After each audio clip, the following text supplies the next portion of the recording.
அனைவருக்கும் வணக்கம். குடியரசு தின விழா குறித்து ஒரு சில வரிகள் உங்களுடன். இந்தியா இறையாண்மை கொண்ட மதச்சார்பற்ற குடியரசு நாடு. சுதந்திர தினம், குடியரசு தினம் இரண்டிற்குமான வேறுபாடு என்ன?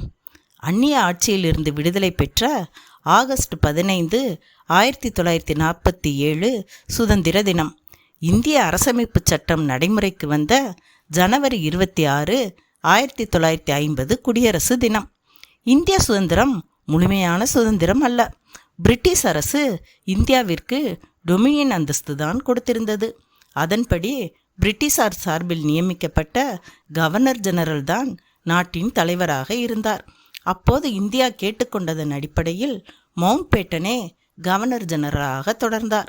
சுதந்திரம் அடைந்த போது இந்தியாவிற்கென நிரந்தர அரசியலமைப்பு சட்டம் இல்லை. இந்திய அரசு சட்டம் 1935 அடிப்படையிலேயே இந்தியாவின் சட்டங்கள் இருந்தன. அரசு நிர்வாகத்திற்கும் அச்சட்டமே அடிப்படையாக இருந்தது. ஆகஸ்ட் 29, 1947 டாக்டர் PR அம்பேத்கர் தலைமையில் ஒரு நிரந்தர அரசியலமைப்பு உருவாக்க வரைவுக்குழு ஒன்று நியமிக்கப்பெற்றது.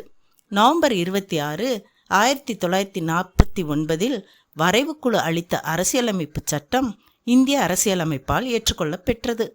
ஜனவரி 24, 1950 அரசியலமைப்பு சபையின் கடைசி கூட்டத்தில் இந்தி மற்றும் ஆங்கிலத்தில் எழுதப்பட்ட 2 கைப்பிரதிகளில் 308 உறுப்பினர்கள் கையெழுத்திட்டனர்.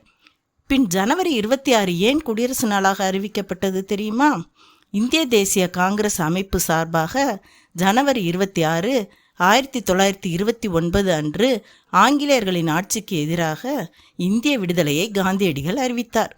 விடுதலை பெறுவதற்கு 17 ஆண்டுகளுக்கு முன்பே காந்தி ஏற்படுத்திய விடுதலை நாளான ஜனவரி 26 மக்களாட்சி மலர்ந்த நாளாக கொண்டாட நேரு தலைமையிலான அமைச்சரவை முடிவு செய்தது. நவம்பர் 26, 1949 ஏற்றுக்கொள்ளப்பெற்று ஜனவரி 26, 1950 இந்திய அரசியலமைப்பு சட்டம் நடைமுறைக்கு வந்தது முதல் இந்தியா முழுமையான குடியரசு நாடானது. அந்நாளையே குடியரசு தினமாக கொண்டாடுகிறோம். புதிய அரசியலமைப்பின் இடைக்கால விதிகளின் கீழ் அரசியலமைப்பு சபை இந்திய நாடாளுமன்றமாக மாறியது. குடியரசு நாளன்று டாக்டர் ராஜேந்திர பிரசாத் இந்தியாவின் முதல் குடியரசுத் தலைவராக தன் பதவிக்காலத்தை தொடங்கினார். 1951 முதல் புதுடெல்லியில் உள்ள ராஜ்பாத்தில் இந்திய குடியரசுத் தலைவர் தேசிய கொடியை ஏற்றும் நடைமுறை உள்ளது. ஜனவரி 24, 1950 தான் இந்தியாவிற்கென தேசிய கீதமும் தேசிய பாடலும் அரசியலமைப்பு சபையால் ஏற்றுக்கொள்ளப்பெற்றன.